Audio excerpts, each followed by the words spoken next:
नमस्कार दोस्तों, आप अपने दिमाग के कंट्रोल में हैं या दिमाग आपके कंट्रोल में है? यह सवाल है बड़ा पेचीदा, लेकिन आपका दिमाग हमेशा आपके कंट्रोल में रहना चाहिए। अगर नहीं रहता तो इस पर ध्यान देने का वक्त आ गया है। महात्मा बुद्ध ने कहा है, अच्छे स्वास्थ्य का आनंद लेने के लिए, अपने परिवार में सच्ची खुशी लाने के लिए, सभी के लिए शांति लाने के लिए सबसे पहले व्यक्ति को अपने माइंड को अनुशासित और नियंत्रित करना चाहिए। पर क्या आपको लगता है कि आपका दिमाग आपकी जरूरतों की उल्टी दिशा में दौड़ता रहता है?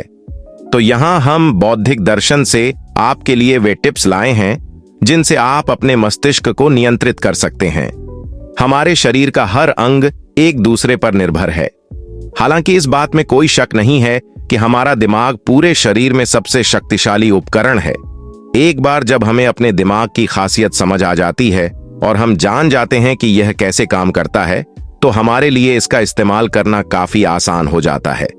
पर अगर आपको लग रहा है कि आपका दिमाग आपकी बिल्कुल नहीं सुन रहा, तो अब खुद पर काम करने का समय आ गया है। क्योंकि अपने ब्रेन के सीईओ बनने के बाद ही आप जीवन में कुछ अचीव कर सकते हैं।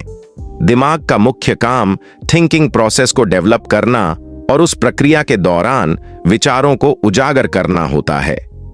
हमारे विचार हमारे ही द्वारा बनाए गए बेसिक स्ट्रक्चर्स के रूप में निकल कर आते हैं।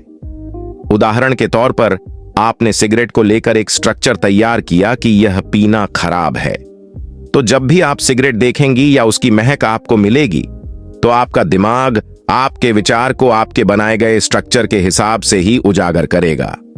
लेकिन कुछ मामलों में हमें अपने विचारों पर नियंत्रण नहीं होता है। अगर ऐसा है तो आप अपने दिमाग की बॉस नहीं हैं। आपके जो भी विचार हैं वह बाहर से या दूसरों से आते हैं। वह विचार आपके द्वारा बनाए गए स्ट्रक्चर के नहीं होते। अगर आप हमेशा यह तय नहीं कर सकती कि आपको क्या सोचना है, आप अपनी मर्जी से सोचना बंद नहीं कर सकती, तो इस बात में कोई दो राय नहीं कि आपका दिमाग आपको चला रहा है। ध्यान लगाना हमारे मन को शांत रखने के अलावा हमें एकाग्र रहने में सहायता करता है। संगीत पर ध्यान लगाना या किसी रोशनी पर ध्यान लगाना हमें अपने दिमाग पर काबू पाने और नकारात्मक विचारों से दूर रहने में सहायता प्रदान करते हैं। यह आज का नहीं बल्कि सदियों से चला आ रहा है। ज्यादातर लोग ओम की ध्वनि पर ध्यान लगाते हैं। ऐसा करने से हम अपने दिमाग पर आसानी से काबू पा सकते हैं। हम क्या सोचते हैं, क्या करते हैं, यह सब हमारे हाथ में है।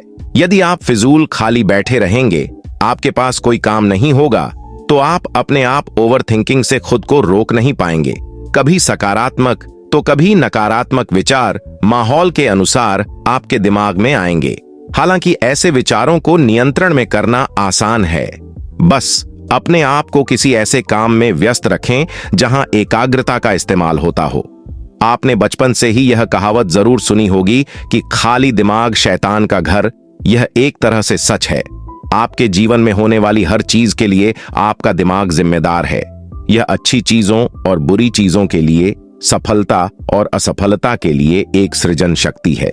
कुछ विचार वक्त के साथ साथ स्वयं बदलने लगते हैं। जैसा हमारा नजरिया होता है, हमारे विचार वैसे ही उत्पन्न होने लगते हैं। लेकिन कुछ विचारों को हमें स्वयं बदलना पड़ता है। जब हम खुद अपने विचारों को तय करते हैं, तो हम अपने दिमाग को यह संदेश देते हैं और नए विचारों को अपनाने की ठान लेते हैं। परिस्थितियों के अनुसार विचारों को बदलना जीवन में खुशहाली लेकर आ सकता है। अधिकांश लोग यह नहीं जानते या नहीं मानते कि उनके सोचने के तरीके को बदलना संभव है। इस संभावना की वास्तविकता उनके सामने कभी नहीं आई है। वीडियो कैसा लगा कमेंट करके जरूर बताएं और चैनल सब्सक्राइब करना बिल्कुल ना भूलें।